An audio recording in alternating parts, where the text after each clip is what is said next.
আমার সকল ইউটিউব ফ্রেন্ডদের জানাই অনেক অনেক ভালোবাসা। আবারও আলপনার শেষ কাজের একটি ভিডিও নিয়ে চলে আসলাম। জানি এই ভিডিওটা ছাড়ার পরেও অনেক রকম মন্তব্য আসবে, তো আমি কিছুটা সময়ের জন্য গিয়েছিলাম, তাই কিছুটা ভিডিও আমি তুলে এনেছিলাম। এবার অনেকেই মন্তব্য করবেন যে এই সময়কার ভিডিও করা কেন বা কিসের জন্য। কিছু না, জাস্ট স্মৃতি হিসেবে রেখে দেওয়া, এটাই আর কি। আর আলপনার বড় ভিডিও করেছিল, তো আমরা একটা লোক যখন মারা যায় তখন কিন্তু আমরা অনেক রকম ছবি তুলে রাখি, সেটা আনন্দের জন্য তুলি না, এবং পরিবারের সকলের সাথে সেই মৃত ব্যক্তির ছবি তুলে রাখি। তো সেটা কেন? সেটা স্মৃতি ধরে রাখার জন্য।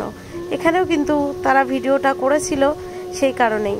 আর আলপনা হয়তো আমাদের মতো ছোটোখাটো ইউটিউবার বা কন্টেন্ট ক্রিয়েটার ছিল না, ও অনেকটাই বড় ছিল, অনেকটাই নাম করে নিয়েছিল, অনেকটাই মানুষের মনে জায়গা করে নিয়েছিল, যার জন্যে কিন্তু তার আজকে সমস্ত রকম কাজকর্মের ভিডিওই করা হয়েছে, এবং অনেক দর্শক আছে যারা অনেক দূরে থাকে, তারা দেখতে চেয়েছে। হ্যাঁ, এই জন্য কিন্তু ভিডিওটা করে রাখলে তারা এই ভিডিওটা ছাড়তে পেরেছে।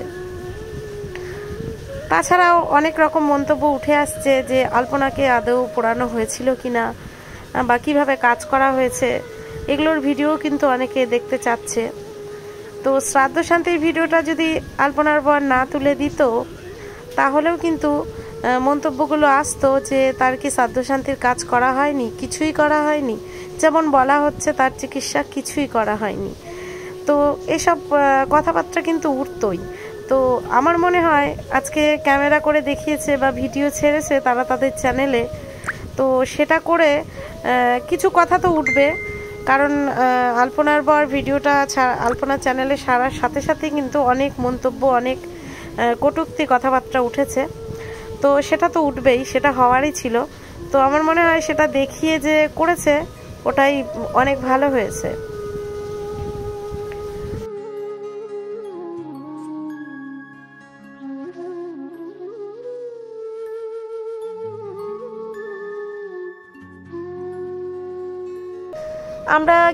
আমরা যত ইউটিউবার আছি গিয়ে হয়তো ভিডিও করছি, এটা নিয়ে অনেকেরই সমালোচনা, অনেকেই অনেক রকম কমেন্টস ভরে যাচ্ছে কমেন্টস বক্সে। তো তোমরা যারা এগুলো নিয়ে বাজে কথা বলছো, খারাপ কথা বলছো, না জেনে শুনে, হয়তো তোমরা অনেক দূরে থাকো, এভাবে কথাগুলো বলছো, তো তোমরা তো ব্যাপারটাকে খুঁচিয়ে তুলছো, তোমরা আরও সেই শোকাহত পরিবারটার মনে বেশি করে দুঃখ দিচ্ছ। তারা তো এগুলো পড়ছে কমেন্টগুলো, তাই কি না?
তারপর অনেক লোকজনকে নেমন্তন্ন করা হয়েছিল। এটা একটা সবার মনে বিশাল প্রশ্ন যে কেন এত লোকজনকে বলা হয়েছিল।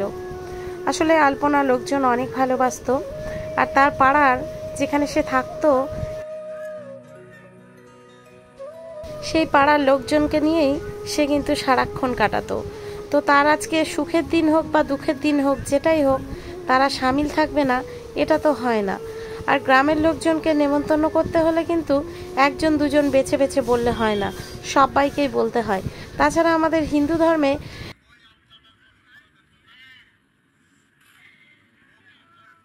একজন মারা গেলে তার আত্মার শান্তির জন্য কিন্তু অবশ্যই শ্মশানবাসী বা যারা তার সাথে ছিল সেই সব লোকজনকে খাওয়াতে হয়। সেখানে হয়তো তারা একটু প্যান্ডেল করে নিয়ে খাইয়েছে, কারণ আলপনার যেখানে শ্বশুর বাড়িতে কাজকর্ম হচ্ছিল তার চারপাশে মাটিতে বসে খাওয়ানোর মতো কিন্তু পরিস্থিতি ছিল না, কারণ এত কাদা ওখানে।